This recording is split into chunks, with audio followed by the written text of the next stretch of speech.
Selamun Aleyküm. Hər birinizi salamlayıram. Əziz bitki sevərlər. Bax, bu bitkilərin hər birinə mən şəxsən özüm qulluq edirəm.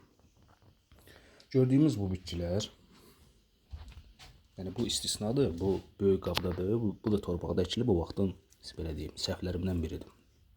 Bu zaten rahat böyüyən bir güldür. Bunlar biraz kaprizindir. Bax, bunlar hamısı torfda əkilib. Bax, fikir verirsiniz, torfdur. Yüngül maddədir. Yəni bitkinin inkişafını rahatlaşdıran bir maddədir. Bu bitki isə Fuchs benjamindir. Deməli, bu bitkinin 4 dənə köklü idi. Bax, 3-ünü görmüşsünüzsə hörmüşəm.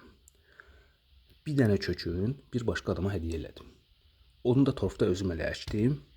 Hal-hazırda ən qısa özdə gövdəli bitki idi aralarında. Hal-hazırda 2 bum boydadır. Bu isə fikir verirsiniz, bax, torpaqda əkilib. Yəni qulluq da dediyiniz hər bir şey, yəni onlara nə eləmişəm, bananlı su deyim, sarımsaqlı su deyim, yumurta qabığımı deyim, bax, yumurta qabıqlarını da bəlkə dibində görə bilərsiniz.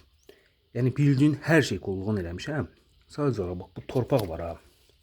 Ev şəraitində torpaqda gül əkməyin. Bax, bu da bunun bariz nümunəsidir, bax. Bu tökülən yarpaqları, bu gülün rəngi, inkişafı demək olar ki, yoxdur.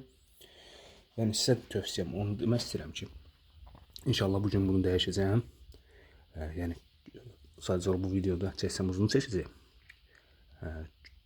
Kökünü ayıracağam, yuyacağam, sonra isə torfda əkəcəm.